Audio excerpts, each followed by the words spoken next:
Hello everyone who is already here. This is the Stakeholders Perspective webinar from the Climate Europe 2 project. I guess we will wait a few more minutes or maybe one more minute to see who else is coming, and then we will start this webinar.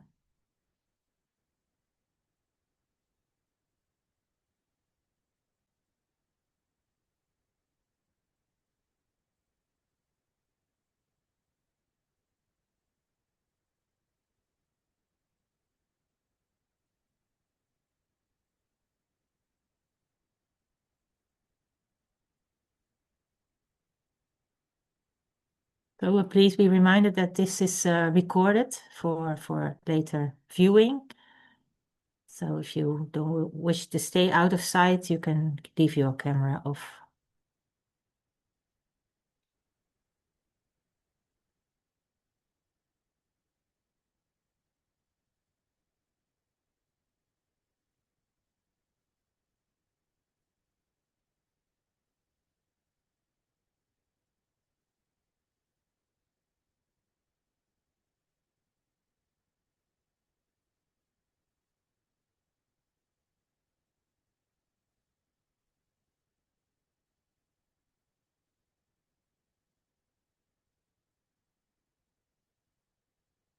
All right, I guess we can start. Maybe a few more people will be coming in. Again, this is the Stakeholders Perspective webinar of the Climate Europe 2 project. Today we will go into the education sector. We have two speakers. One is Simon Wild. He's from the Frankfurt School of Finance and Management. The other is Raül. He Raül Marcos. He is from the University of Barcelona. Yeah, they will have both give you a presentation, and there will be some interactive questions for you. You can ask your questions in the Q&A section. Okay, shall we just start with you, Simon? Oh, no, sorry. I was going to present some more about the Climate Europe 2 project. Exactly, yeah. Yeah. So I'll wait for that. Yeah, okay, good. Yeah. Okay, so the Climate Europe, let's see if oh, this is not working. I cannot use, oh, yeah, there it comes. Okay, so the Zoom rules, this webinar is being recorded and it will be later published on the YouTube channel of Climate Europe 2. Or I already said you can ask questions in the Q&A box. The Climate Europe 2 project is has three main objectives. Standardizing of climate services. This is about improving the quality of climate services. Supporting an equitable European climate services community. So this is about outreach to underrepresented regions, for example, and increasing uptake of climate services. So we try to grow the climate services community in the project. We are already in the fourth or fifth year of the project, we've done a lot of work on what climate services are, how you can define them. It was in the project divided first in these four components: the decision context, the ecosystem of actors and co-production processes, the knowledge systems, and the delivery mode and evaluation. And these are again subdivided in subcomponents. And for each subcomponent, our project is investigating if this can be standardized or not. Why is standardization needed? At the moment, there are some challenges, lack of auditable requirements for climate services and fragmented guidance and best practices. Of course, there is a lot of guidance, but it's divided in over different organizations. And we think that standardization has important benefits. We can have shared terminology and methodologies, ensure functionality, and build credibility and legitimacy of climate services so that we keep the trust in these services at a good level. Then some slides on what you can find on the Climate Europe 2 website. There are, as you can see, the project started in 2022, and there have been key messages. The key messages of this year are underway, and you can just check it on the website. Also, we have a lot of interactive sessions, just like the one that we are having now, and all these previous sessions, a lot of it has been recorded, and you can watch it on via our website as well.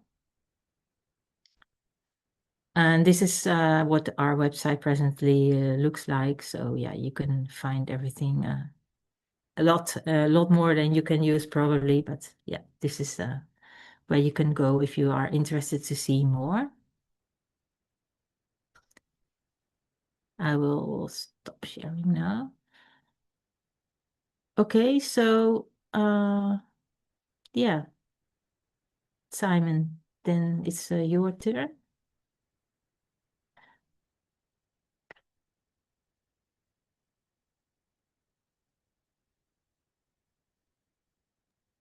So I need to find to unmute myself. You can hear me and you can see the right screen, I hope, right? Yes.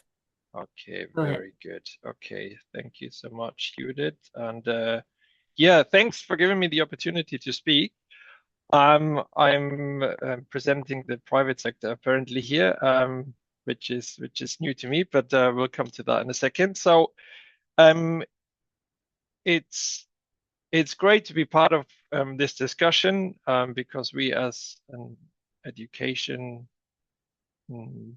institution, what we would like to do is provide recommendations around standards and good practices. So we're very much happy to take up what Climate Europe is, or Climate Europe 2 is producing, and provide that in sort of our services as an education center, but also as an advisory service, as I'll come to that in a second or two. So it's good, as I said, to have these more standardized approaches as an education center. We don't just look at one bespoke solution that works for maybe one company, but we would like to offer sort of like a standardized view. That's why, as I said, it's good to be part of this discussion. As you can guess from this picture here, we will be focusing a little bit on the financial sector. So you see Frankfurt there in the background, and particularly the buildings of the banks. And but I would like to add that personally, I have a background in climate science myself, so I'm not a finance person myself. But I've made it a little bit my mission that the people that work in these towers there, and the people that work, in fact, in the building that you can see in the front, that is the Frankfurt School, that climate science and climate related considerations are a little bit more part of their everyday life, and that they consider climate more in whatever they do. And so this is what we're trying to do as Frankfurt School, but particularly me personally, because as you can imagine, climate related issues is not on the forefront of people that work in the banking or in the financial industry normally. I thought I start very quickly with the Slido, just to get everyone's attention a little bit, and also maybe knowing a little bit who is listening to this. So I would like you to go to Slido and either enter the code, or you can scan the QR code, and then you will see 5 questions. and 5 answers, sorry, and it will just be some numbers. So the question is basically how many of these acronyms that you can see here in the top, LGD, TCFD, NGFS, SSP, and SST, do you know?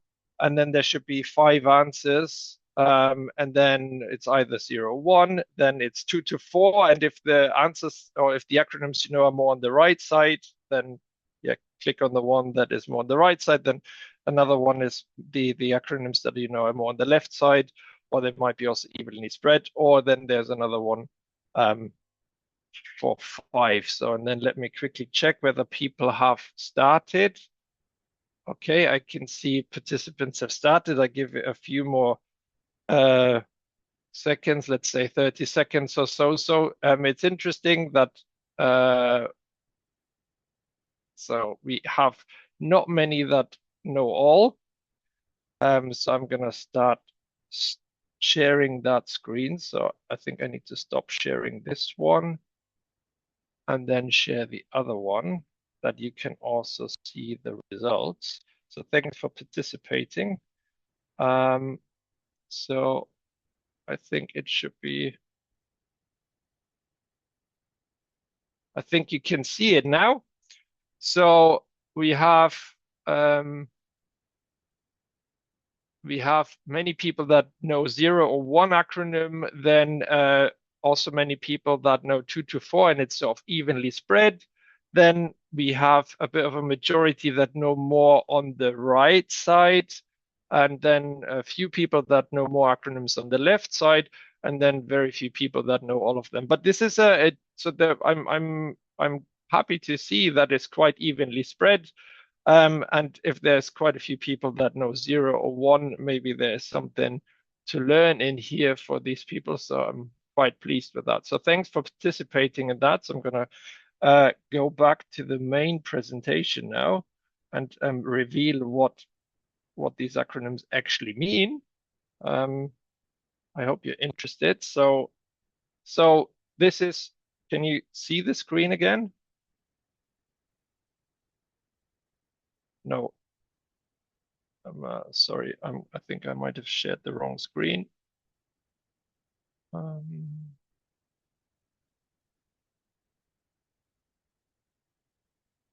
think this should be the correct screen now.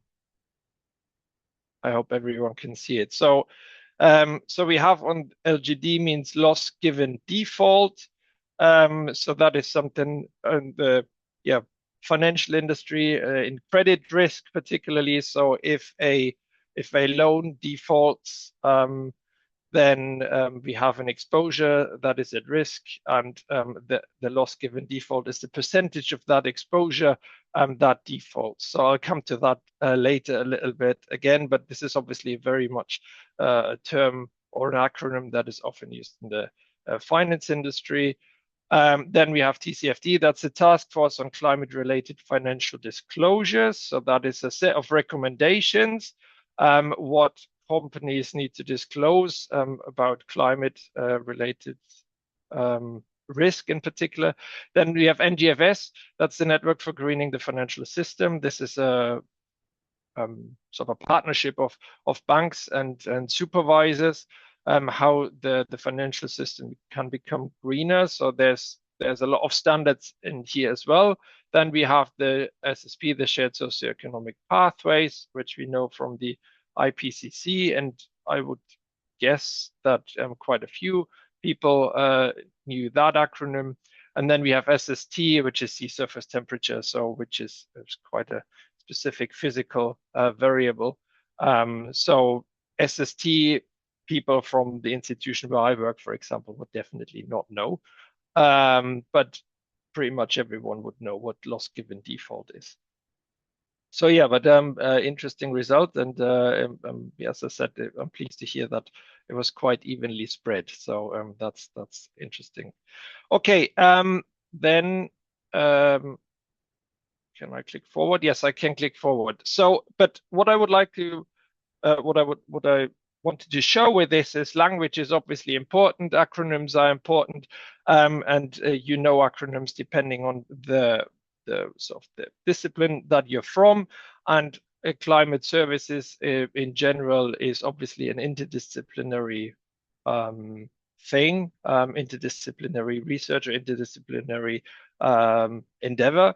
So, and we need to acknowledge that. And I think we're here with Raúl's presentation in a little bit a lot more about language and communication in general. And I have here an example where I would also like to stress that language is important. That is something that I've come across quite often, is when people talk about climate scenarios, they have something in mind, and they also have a time scale in mind. But if that is not explicitly said, what time scale is meant or what scenario we're talking about, then there can be a little bit of a misunderstanding quite quickly. So we have on the one side here, when we think of the IPCC, and I think, at least for me, when I think of climate scenario, I think a lot on the left side. So we have the IPCC scenarios, so CMIP7 scenarios now, the newer ones that have a time scale of at least up until the end of the century, and even beyond that.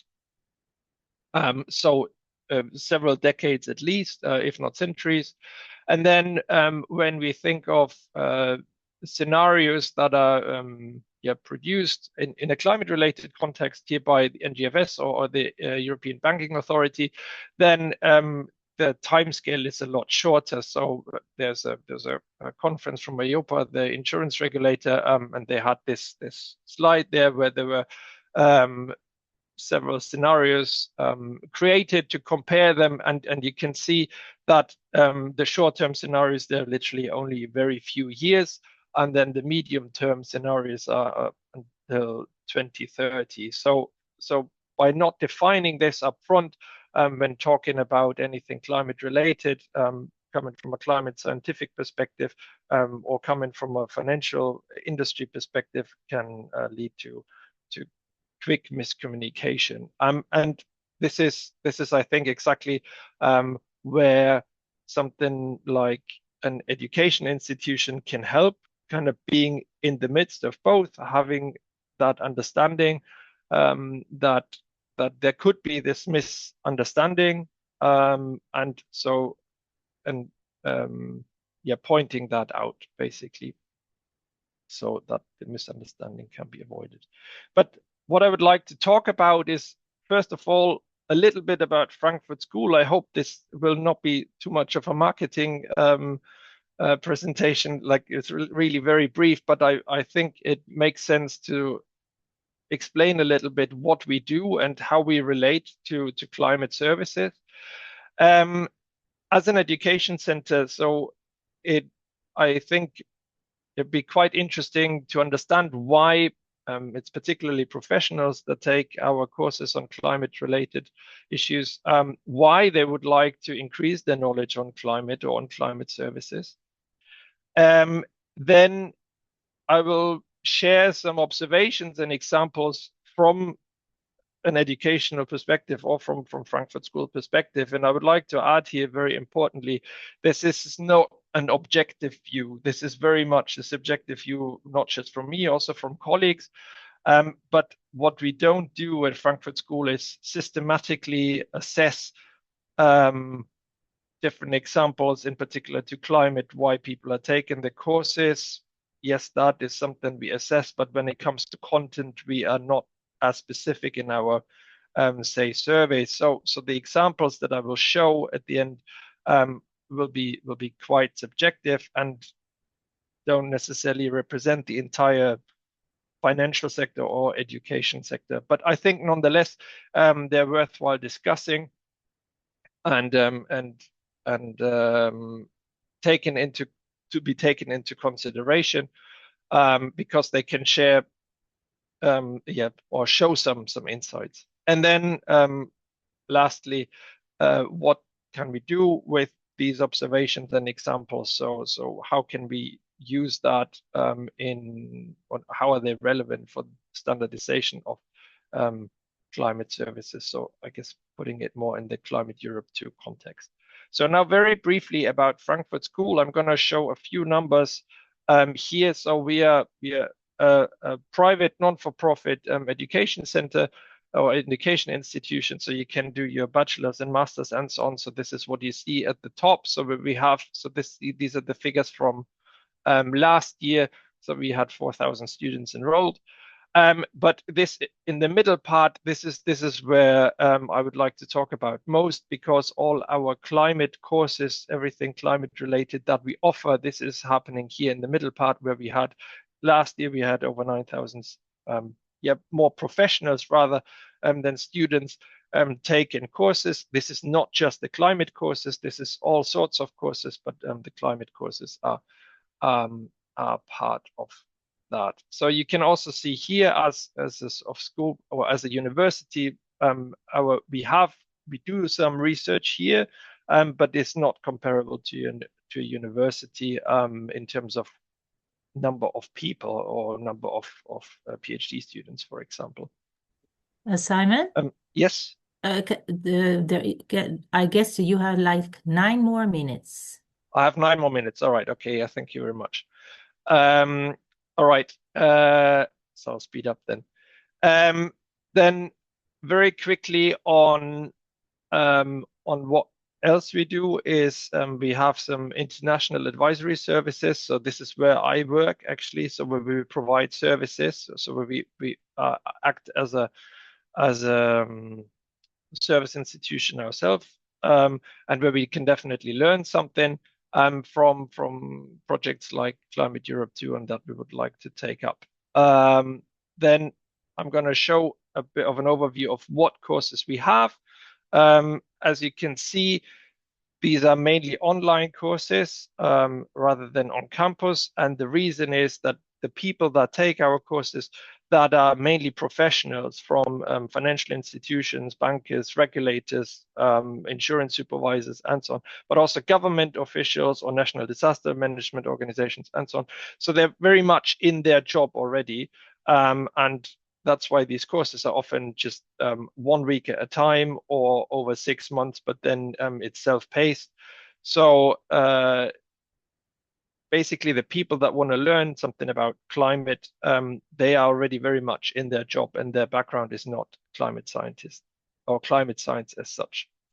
So from the motivational perspective, why people would like to increase their knowledge, the first and foremost, I think most important reason is because there's regulatory requirements and reporting requirements. And I'm not going to talk through all these acronyms here, but as you can see, there's many standards, recommendations, requirements for institutions to disclose issues like climate-related risk, but also anything ESG related, so that's environmental, social, and governance related. And people or companies are faced with that, and they don't know how, because that's not their background. But if they're not doing that, this could lead something to like what you can see on the right, where we have a press release from the European Central Bank that they penalized a bank because they were not sufficiently identifying the climate risk. There's lots of other reasons why people are taking our courses. So they want to understand a lot more about climate risk. They want to understand a lot more about data. So then one reason, and that is particularly in our work that we have with the Global South, where people are actually a lot more exposed to climate-related events, so where they had events happening in the past, also in government levels, and they would like to address that better. Then one reason that we see more and more is that on an individual level, people don't want to be completely blank when it comes to climate. So to increase the employability, basically, they want to know a little bit about climate and climate-related risks in particular. So they are taking a course, one of these 6 months course or something, and to increase their knowledge a little bit. And then often we also have requests from an employer, so that we have a course where an entire employer books in 1 week, and then the entire staff they have a course on a specific topic. And of course, networking and peer-to-peer learning is quite important. So how are others doing it? I mentioned it a couple of times. Climate-related risk is important. It's probably the most important aspect, and this is from our marketing slide, as you want it, kind of from the services that we offer. So everything from translating the risk into strategies, then helping with the reporting, helping with the data, help with governance internally in an institution, how to deal with these with questions around climate risk. So this is sort of something that we offer, and we also have a lot of insights why people are taking up these offers. So now I'm offering a little bit some observations what from courses and from the programs that we run, and I'd like to emphasize again that there is a subjective view. So we have a course reviews on how participants like courses and what content was well explained and so on, but we don't have a systematic review on climate-related topics or climate-related services as such. So that's why this will be yeah, a bit anecdotal and subjective, but I think it's still worthwhile looking at it. So first and foremost, I think a very positive thing is that people have an increased interest in climate-related topics. That probably comes with the motivational aspect. I said earlier that they are required to do so. So disclose more climate-related issues to regulators. But also on a personal level, would like to know more. So also our course offers has expanded quite a lot. But at the same time, there's also a reluctance to change existing systems. So if you have a risk management system at a bank and you now have to include climate-related risk, that is there's always a little bit reluctance to change an existing system. So we have these two aspects. So develop capabilities on an individual level that people want to learn for themselves, but also build the institutional know-how.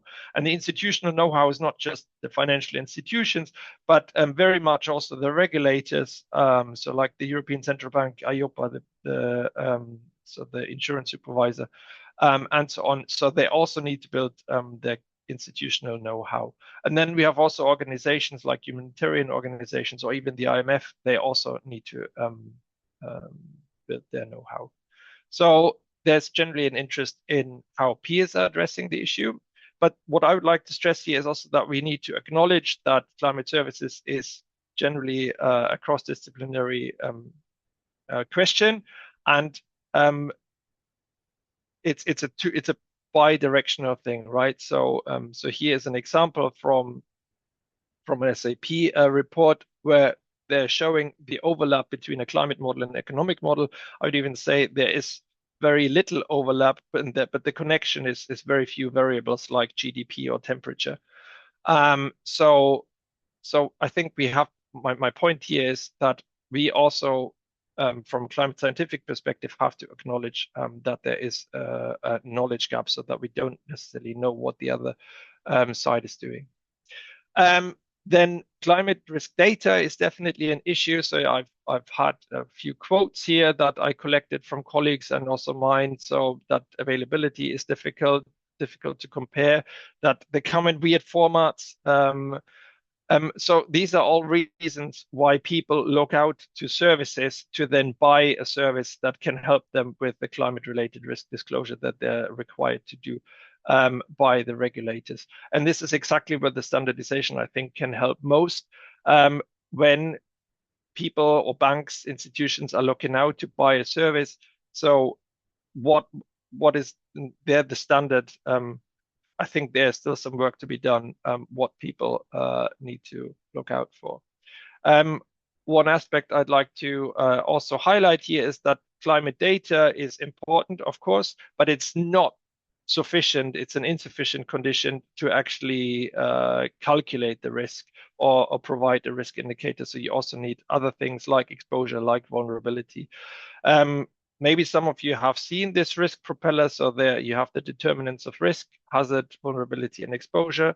they create risk together. And this is something that you could see, for example, in the IPCC report.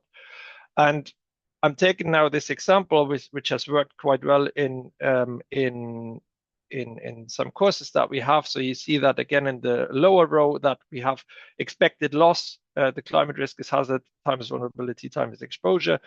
But we have something very similar in credit loss or expected credit loss, where we have the probability of default, the loss given default, and the exposure at default. So the exposure is what is at risk. The loss given default is what part of that exposure would be lost, and then the probability in general. So that we have a credit risk or credit loss. So these analogies, they work quite well. Then a quick note on validation and uncertainty. This is something that is dear to my heart. That's why I would like to mention it here. Our course participants or project partners show, in general, quite little interest in model validation. So as long as there's a number at the end that they can report, they're happy. This is sort of my personal perspective. I'm happy to be proven otherwise, but currently this is how I see it. Part of this could be because it is not necessarily required from regulators or any standards that are there. They're only recommendations to do that, but how that to be done, that is also not provided. And I would even go as far as some, like the European Central Bank, they do stress tests themselves, but even there, the validation process, in my opinion, could improve. I have to acknowledge that sometimes that's not always easy validation, because, I don't know, events don't happen so frequently. But it's still very worthwhile in my personal opinion, and I hope I'm not alone with this. I also have a quote here where someone said, well, validation, that's just for scientists, so we don't need that, basically. And now you are almost there, right? Yeah, I know. I have 2 more slides. I'm fine. Thank you. So one aspect is uncertainty also. So particularly coming from a scientific perspective and knowing about uncertainty that is inherent in data. Sometimes it does not make sense to have everything at the meter or centimeter resolution. It doesn't automatically make a result better, but people are asking for that. So people really want their input data to be super precise, at maybe meter scale or something like that. But actually the output that they want is not at that scale. So there's a bit of a mismatch. And so very often qualitative output like this matrix that you can see here is sufficient. And on a NUTS 3 scale, so these are these regions that you can see on the right. So this will be sufficient as an output. So the meter scale input is maybe not as required. So there's a bit of a mismatch, and we might increase uncertainty if we put in the input at meter scale if we don't even need it. So how is this then relevant for the standardization of climate services? I hope it is relevant. I hope it provides a bit of a perspective. But for us, it's very important to also be part of this conversation, because on the one side, we provide services ourselves. So we would like to take up these standards and recommendations to provide a good service. And on the other side, it's very important for our courses that we put these recommendations in, that people know what they're dealing with and can follow certain standards and recommendations. So in that sense, we are very supportive of what there's a joint statement that came out I think in October last year from Climate Europe, and I'm particularly addressing here the technical rigor in terms of the validation. That I think is a very important point, that quality is assured through robust validation and documentation. otherwise we create an information asymmetry, so that the people that provide the service, they know that the service they provide is not good, but the people that need the service buy it anyway because they don't have the systems or the means to validate it, or even knowing that it is not good. In general, case studies or demonstrators help. This is a good learning. So people always look to how has anyone else done this. So in our work in the Global South, it's particularly how have other countries done it on a more company levels, like how other companies have done it. Then I would make the point that regulators should be included as much as possible in the conversation. So that's the European Investment Bank or the European Central Bank or EIOPA, the insurance regulator, and so on, because they're also still learning, and data issues or validation issues, things like that, is important for them too. And then that there's a knowledge gap, yes, but it's bidirectional. So that I'd like to stress again that as a climate scientist, is also important to understand that if we want to provide a service, we also don't always have the knowledge that of what is the requirement of people's or the use case. And I'm sorry that I took a bit longer than expected. But with that, I'd like to thank you for your attention and happy to take questions. Thanks, Simon. Yeah, I think it was very clear so far. We haven't received any questions, but I want to remind everyone that you can put them in the Q&A section of Zoom.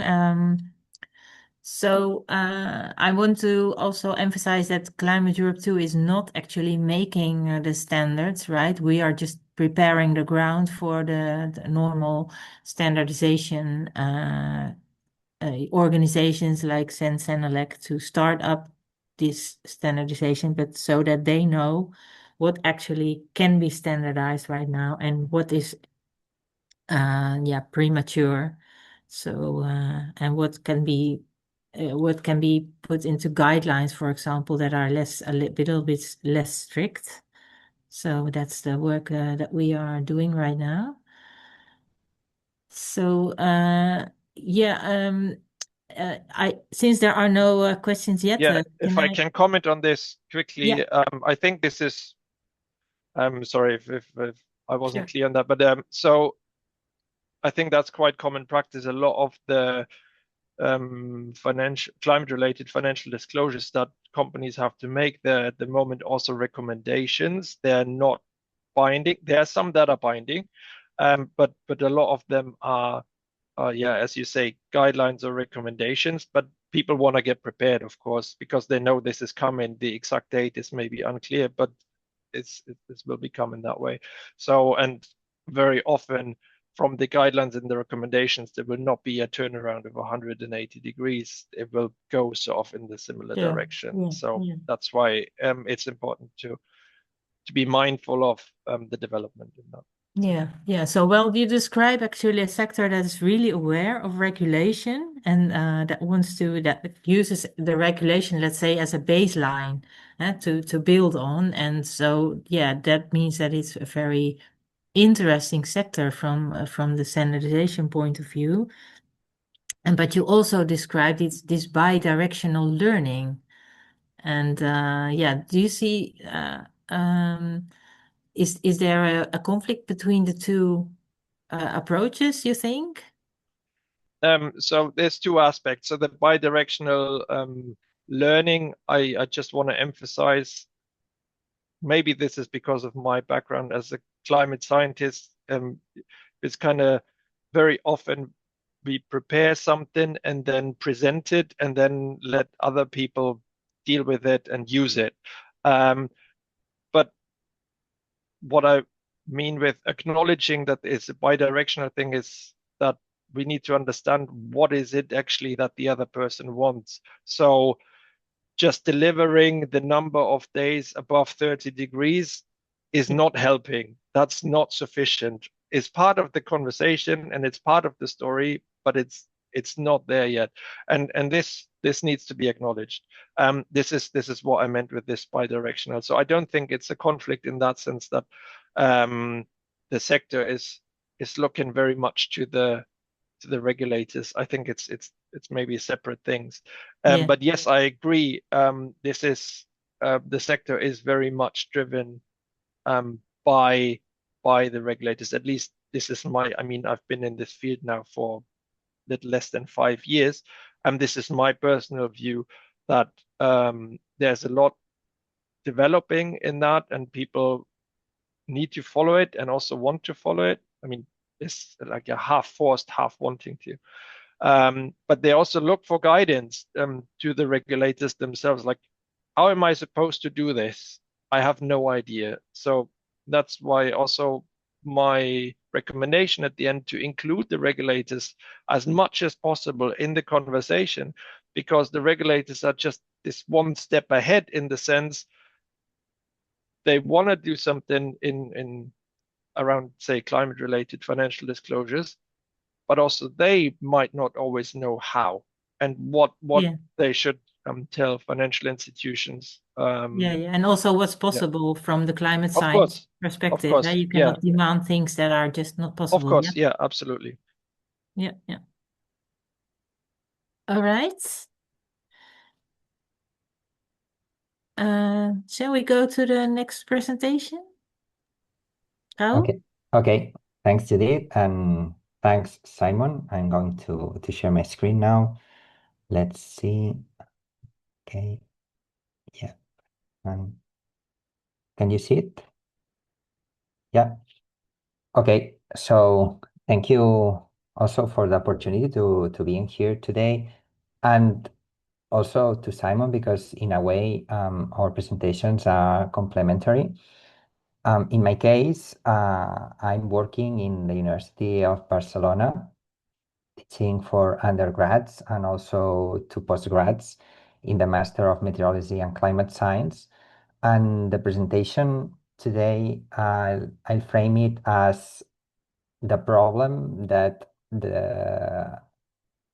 of the communication chain when we try to fit this climate education in the wider context of climate services. And what do I mean by this climate education as a climate service communication chain? This, in a way, connects with what Simon was telling us, that the information that we create in the scientific part of the chain, then it needs to flow to the end users, because otherwise the climate services are not fully understood. And here in the university, we need to look at all those steps from the beginning, which is the scientific evidence, to the end, which is the professional use. And we need to somehow bring all these information steps together, so the students, the people who start in this career, obtain all the information and all the concepts in a way that they can apply them next in their professional use correctly, and also without making mistakes that can hamper the value that they bring to the company or to their entrepreneurship. And here in this wider frame, the standards offer an alignment layer that I think that here they are critical, because they offer us the opportunity to bring all this information together in a way that at every place, in every university, and everywhere, all the people speak the same language.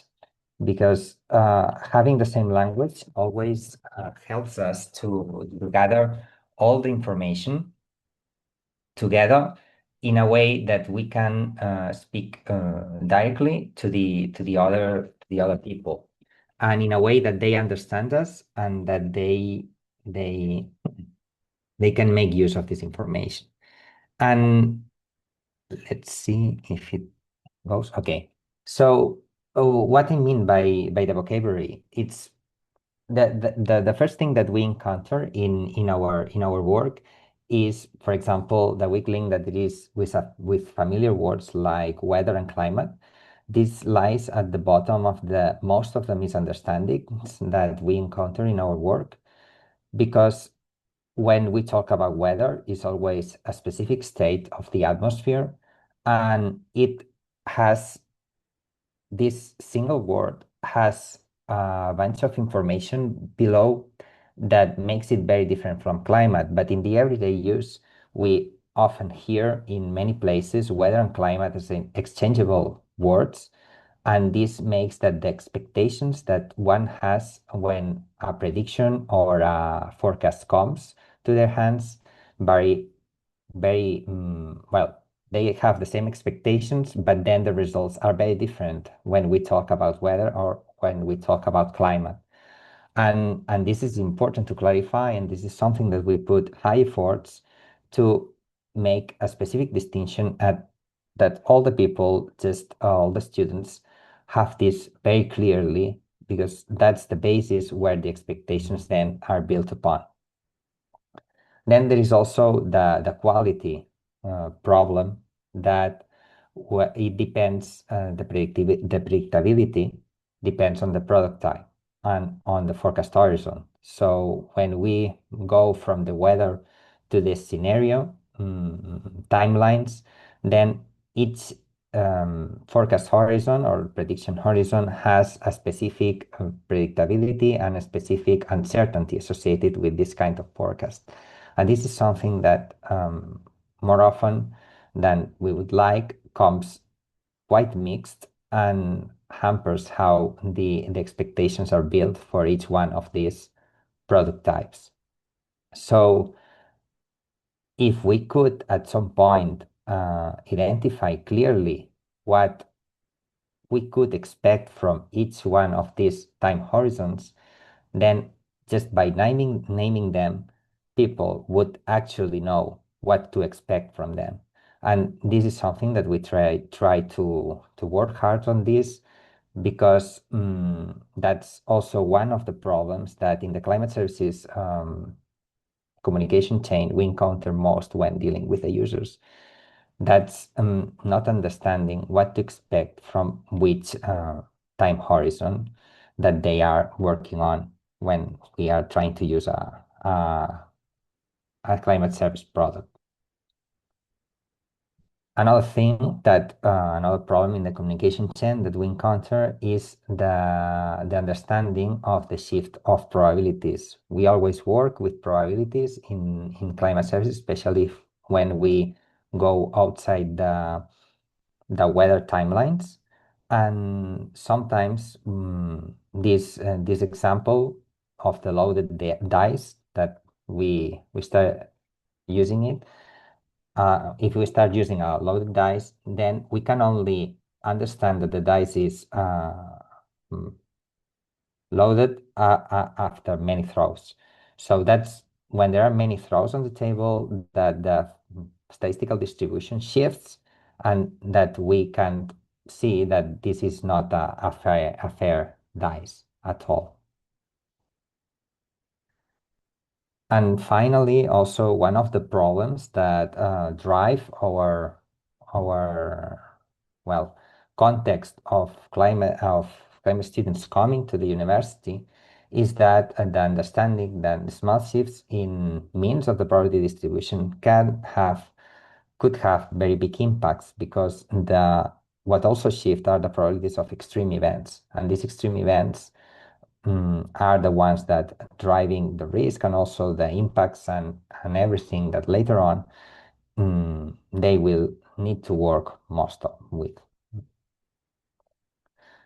So when introducing these standards into our common practice, one last thing that we need to take into account with this climate communication chain for climate services is that since the climate is evolving, standards at some point maybe need to evolve too, because what maybe was a knowledge from past observations, for example, what used to be rare as for an extreme, and everything then was adapted to this kind of baseline, if we change the baseline, then we need to reassess if the standards that we had with this past baseline still hold in the future. And if not, then we need to rework them and put to the new baseline that has emerged from this point. So from up to now, I've introduced some of the problems in the communication chain that we face when trying to somehow, well, teach different concepts that are important in the field of climate services, when trying to set the concepts that the students need to have from to have judgment and then a future application in the field.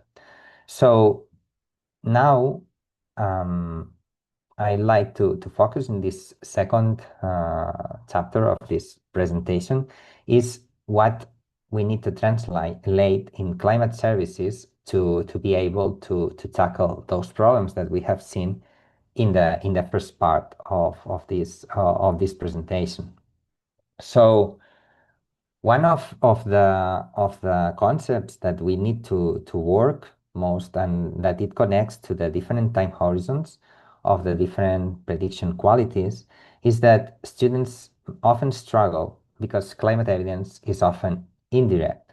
It's not obvious that when there is a probability shift that we can't readily validate this shift because well, we need to simulate it. We need to look into the future, but through the models, not through personal experience.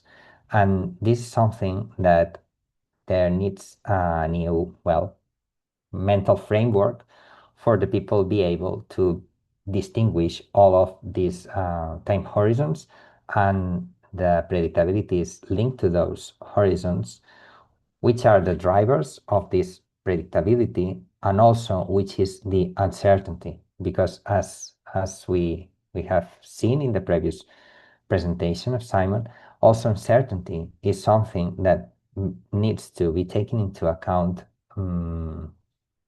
importantly, and this is something that sometimes doesn't fit in when we try to think about uncertainty, we always find that uncertainty is something to be avoided because it's something that doesn't let us control the outcome, and if we don't control the outcome, we don't like it. So we need to face these different levels of uncertainty. If something is well established, that's okay, that's perfect, that's where most students like, that everything is clear, the mechanism behind it, the observation is robust. But then we have all the scale up to the open problem that we don't know how to solve it, or we don't know what are the mechanisms driving them. And in the middle, we see that there is some degrees of probability, as there is evidence that support the range of outcomes, or even scenario dependent. For example, when we come to projections, there are future pathways that remain conditional. But in the minds of the students is, although in science uncertainty can be quantified, in public reasoning, it's often heard as hesitation. I mean, if there is something uncertain, the public translation often is that we don't know how it works. We don't know what the outcome will be. And this is, well, something that we also work on, that uncertainty is just part of the process when we are dealing with chaotic systems, with systems that where the uncertainty just grows bigger. And we need to be able to know if this uncertainty, even if it exists, it also allows us to taking valuable decisions. And this is something that needs to be also translated to them, that uncertainty, it's not a problem, it's part of the information. Then another thing that we need to work on as this kind of translation is that climate service products are not self-explanatory often, especially if we are not directly involved in making them. we need to know, well, here we see that there are different aspects in this slide that deal with this point, because we need to specify exactly which is, for example, the scenario of the forcing that we are looking at.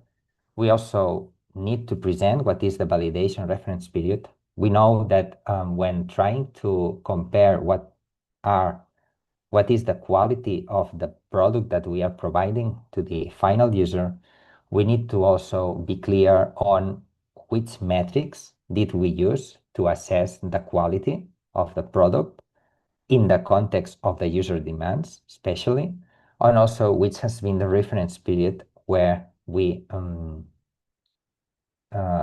perform this validation. For example, this is something that it's quite critical, and this is something that also it's important to highlight. Also, whenever we need calibration, because the models also have these inherent biases, and we need to calibrate, we need to correct those biases, but we also need to correct them in a way that connects to the needs to the users. So there is always this need for co-production and user feedback in this kind of clarification of the products, because they are not universal. And since they are not universal, we need to be very clear in how we communicate this quality, this uncertainty, these processes, these variables, these indicators, the scale, if we perform downscaling, or if we know how the product could impact the decision, then also have metrics that could help the end user to better take the decision, taking into account all this information that we have. Because otherwise, if we fail to translate this information and we, in the end, have these concepts that are quite mixed, then wrong expectations appear, and more often than not, the disappointment when these expectations are not accomplished takes place, and the doubt drives to misinformation. And this is a chain that we have witnessed many times, where these misunderstandings normally, well, although there are people who, of course, act with fake news or misinformation knowingly that they are sharing information that is incorrect openly.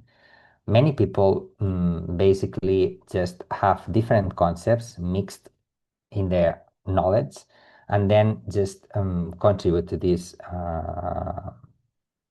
misinformation sharing. And in our case, we try to deal with these situations, trying to inspect the misleading fragment.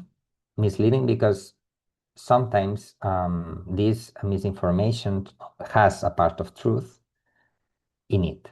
So that's why it's difficult then to try to clarify this, because more often than not, it also has this part of truth. And what we try to move is to keep this truth fragment, but restore the missing context and test the conclusions physically, which in the end is what aids us to clarify this misinformation and correct the claim. For example, here we have in this slide different claims that are misleading related to climate, well, misinformation arguments that sometimes just come across in the different social networks. For example, the climate has always changed, and then to try to go against these claims, it's not just okay, they are wrong. It's like asking the correct questions to identify where the problem is hidden with this fragment of truth. For example, in the first, with the climate has always changed, that's true, but what it's not clear in this statement is that how fast did it change in the past, and how much and why. And are the questions that help us uncover where the problem is with this claim. So this communication that's critical, and it's important to identify the problems in the translation process from the evidence that we saw from the science side to the students and the probably users of this information or decision makers in the future. That's the process that helps us build the judgment of the different members of the community that will be using or that will be working with climate information in the context of climate services. So from our view, or in our master, for example, is that in our role is to help the student have this transferable judgment coming from 4 pillars. One is the conceptual understanding, defining the object before judging the prediction, the critical interpretation of any claim coming, giving them quantitative literacy to read distributions, probabilities, uncertainty in verification, and also some kind of professional practice to be able to communicate what information can and cannot support. So from these all 4 pillars, we are able, from the education side, to provide the basis from a more effective communication of the uncertainty and the vocabulary that will be able to then help the users to use the information in a more contextualized way, in a more productive way, let's say. So how standards could come in this, or what is the role of the standards in this approach or in this context of the education? So as we said, it's an important matter also from the communication standpoint, but not only, because what standards help us is, of course, helps us with establishing which is the vocabulary that we can give the students, but also what is the competence floor. So what the students need to have when they finish the masters or the physical degree. Also, what are the assumptions that we need to explain to them? Let's say, okay, we start from this point, and to start from this point, we assume this. Also, what is the quality criteria? For example, from the metrics that we use in the verification process. And when we try to compare, for example, different models, different approaches, different claims coming from different fields, how we can compare them. So in the end, having education standards could make the climate service expectations explicit, as you said, with the vocabulary, with the competence floor, the transparent assumptions, these 5 critical points that we think, or from our perspective, from our courses, could be important from this field in particular.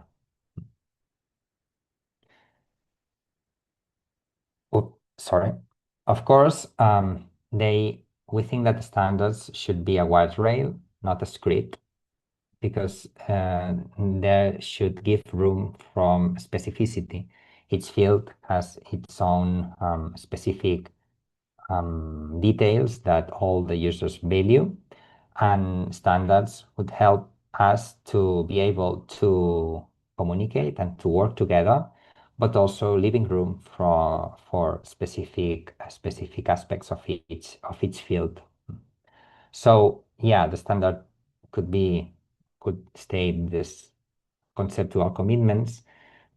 We as teachers or professors, we give examples and local cases adapted to those standards, and finally the student has this transferable judgment. That's what is our objective or our overarching objective regarding all what we do in our subjects on. But what standards should not be, in our opinion, is that they should not be or establish false certainty, because certainty is part of knowledge, of the knowledge, and this is very important. Also, not uniform examples. Its local relevance for the subject or for the field matters, and not slogan. Mechanism and evidence comes first. We always need to explain why something works and why something does not work. So now, just to wrap up this presentation, is some ideas. It's like in university teaching, climate information passes through a chain of concepts, evidence, uncertainty, examples, assessment, eventual professional use. This is the chain that we saw at the beginning, this communication chain where there is all those steps that we can need to be brought together to the student for him to understand. So this is science, this teaching, translation and practice, and finally use, communicating and decisions. We think that the standards can make this chain clearer and more transferable. But the standards, they should support judgment, context and critical understanding, but not replace them. We shouldn't really, in our opinion, of course, this is from our perspective, standards should be something, a scaffold, something to rely on, but not to replace. And yeah, and I think that more or less that's it for my presentation. Is some for discussion, because what we must be common across climate education, what should remain local. This is something that's a general statement, but it's important to identify which field and bring the detail to that question. Okay, great. Thanks, Raül. Well, we have a question in the Q&A, and it's about psychology. How important is psychological knowledge in the processes described? And this is from Carla Schulte-Fischedijk, and she also has a literature recommendation for us. So maybe you can both answer this question. Can you read it? Maybe you can. Stop the sharing. Maybe you have to stop sharing, yeah. Yes. But maybe first Raül and then Simon to answer it. Okay. Okay, let me see. Certainly.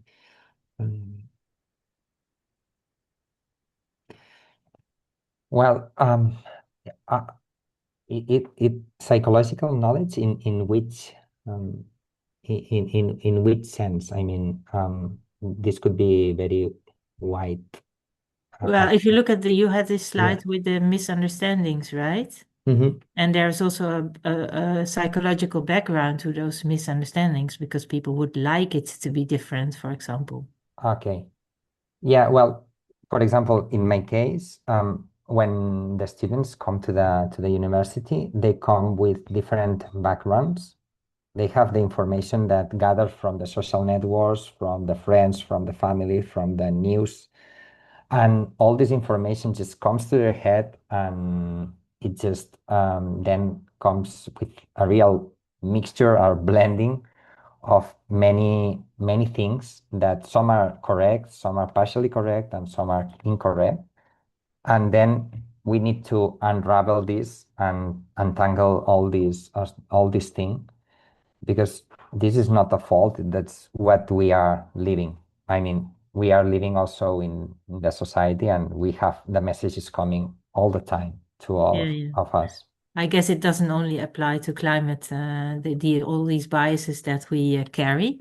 Maybe, Simon, what's your view on this idea of using psychological knowledge to untangle the mess, let's say?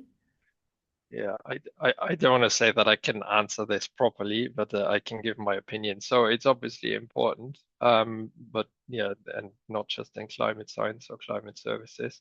There's this reluctance to change a system that has worked, of course, by everyone, and like on a private or professional level.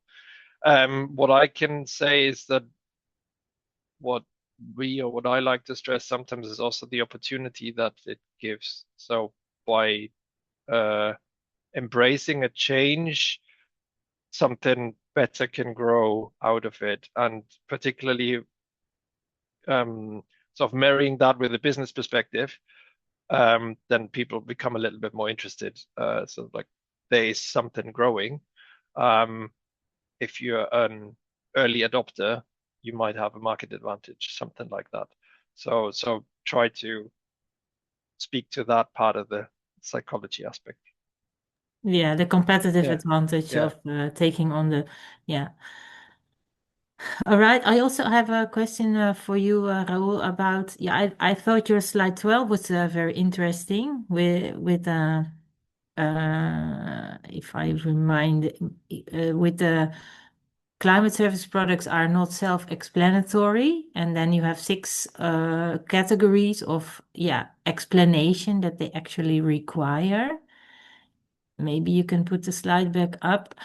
I was thinking, Yes, is this sure. also interesting for standardization because it can be a kind of like we have labels on food, that this can be like a label on, yeah, Let me check. this could be maybe a label on climate products. What do you think? Yeah, sorry, can you repeat the question because I was just Yeah. focusing on Yeah, so this but says that the climate products are not self-explanatory, and then you have six categories where that should actually be explained. And can this be translated into a kind of label to each climate service that is out on the market, so that, Mhm. yeah, so that you know, I mean, things like uncertainty, where is it? Is already, yeah, often a part of climate services. But yeah, could we use this as a kind of prescription for a label for climate services? Well, I think that yeah, something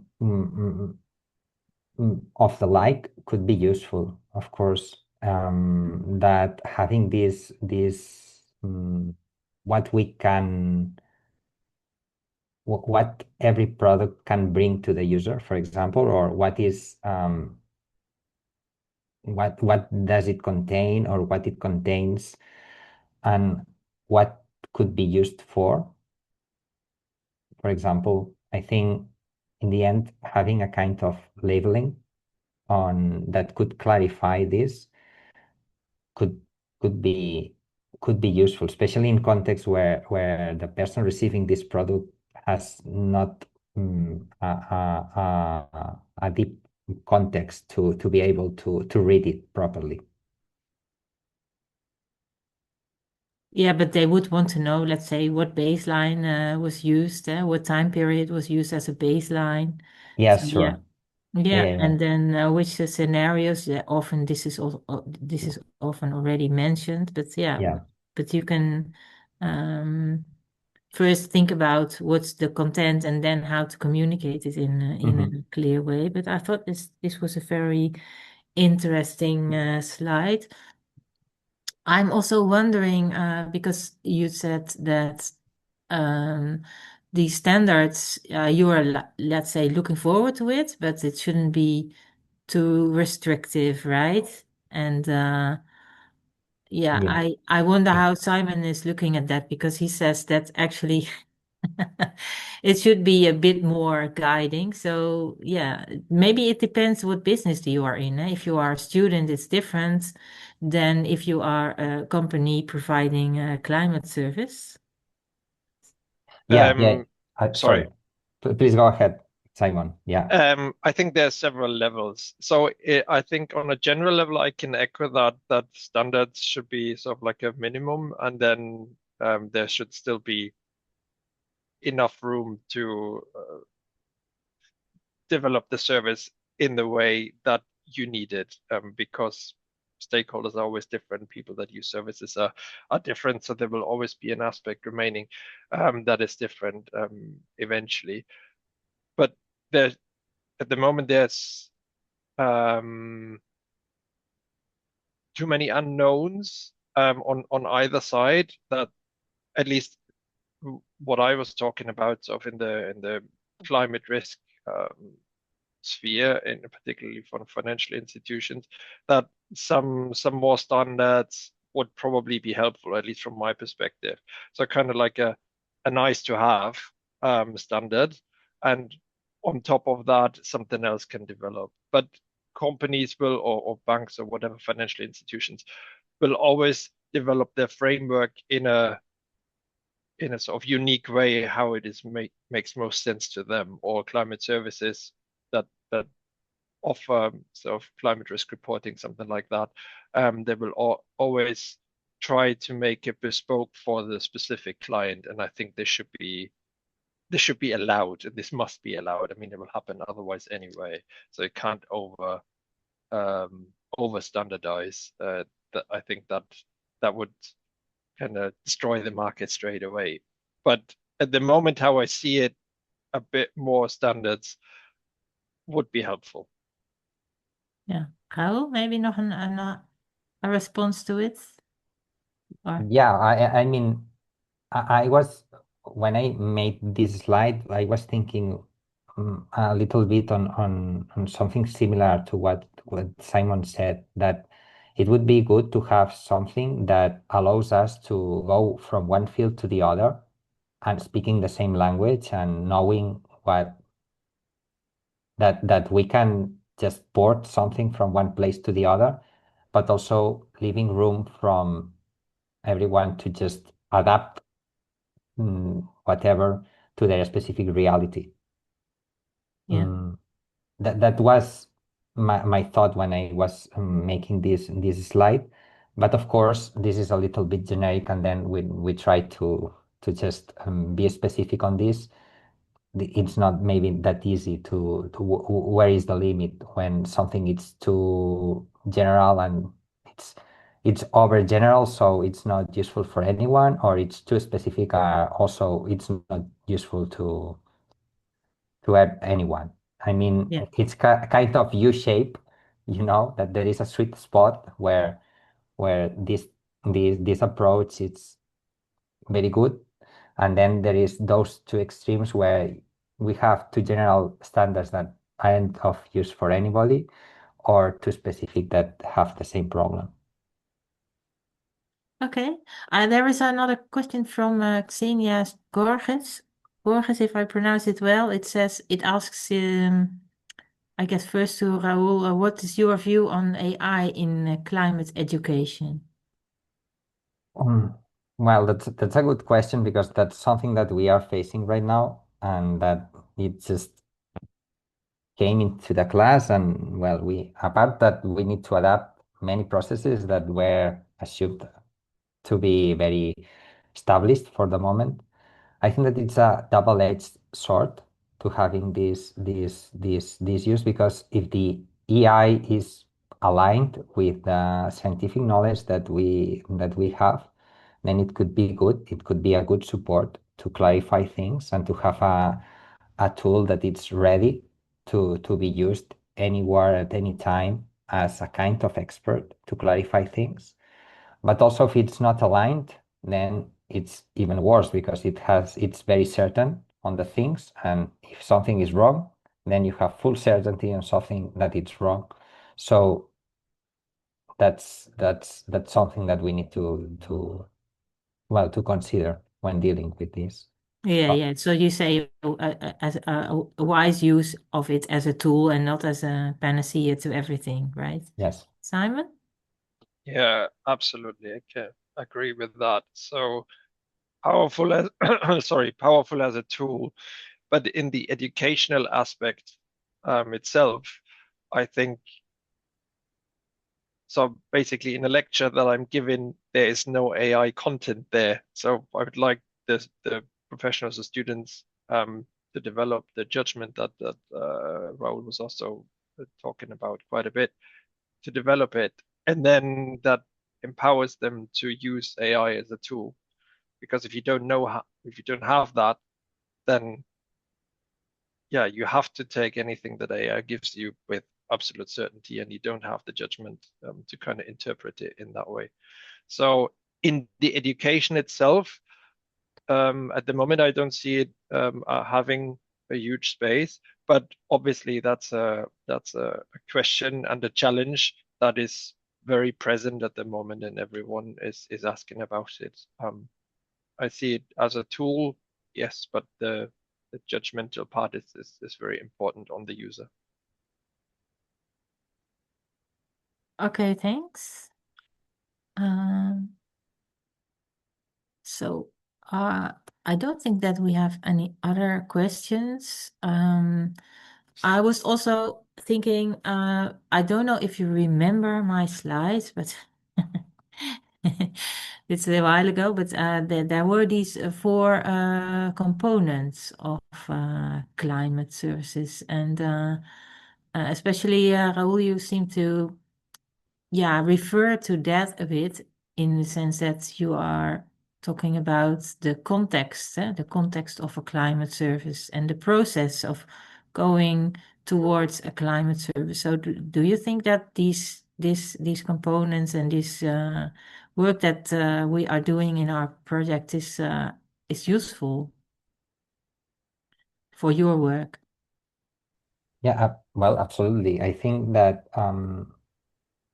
being capable of having standards at each of the steps to make a climate services, I think it will be very, very useful because as we said, now everybody, well, does what it thinks it's better. But then when we go to try to understand one climate service from the other, then there are always things that have been done differently. And of course, we understand what everybody does by just studying it. But if we had standards in this process for communicating, from co-producing, from having feedback, from trying to communicate to the end user, to all these steps, then it will be much easier to build them, to establish them, and also to analyze the past climate services to build upon them and make better climate services for the future. That's what I think. Yeah, I'm trying to share it again. Like this. So yeah, it likely it helps you to explain to your students what they are doing in fact, and where they are in this overview. Yeah. Yeah. How about you, Simon?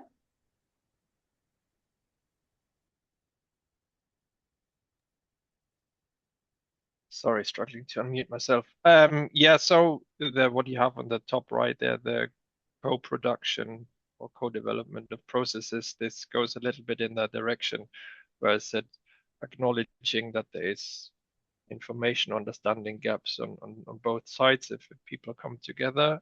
So by starting the conversation from the start about a specific service that one wants to develop or improve, that can be prevented or taken into account, and so that there's then no miscommunication or misunderstanding. So in that sense, I can echo that. In general, your question, whether what Climate Europe delivers is useful or the standards, absolutely. So I'm super happy that this project exists, and hopefully there will be many more, because it is such an interdisciplinary exercise, bringing people together from different backgrounds, trying to think about exactly these questions that we're discussing now, and then eventually tabling a statement that is only like 2 pages long, or recommendation that can then be build the base, the foundation that the services can be delivered from. So in that sense, I'm very happy about the existence. Yeah, great. Yeah. Well, I see no more questions in the Q&A. Yeah, I guess this was where I think it was very useful, this webinar, because yeah, because we went a bit deeper into these processes of creating climate services, and that it's actually a two-way street. And I think that for example, the products of our project are also making this clear, to manage the expectations in a way that it's nobody knows everything, and you have to combine the knowledge from different, let's say, from the producers and the users, to come to a good climate service. And yeah, that's it's going to be interesting for the coming years. So thanks everyone for participating. Thanks to the presenters, Simon and Raul.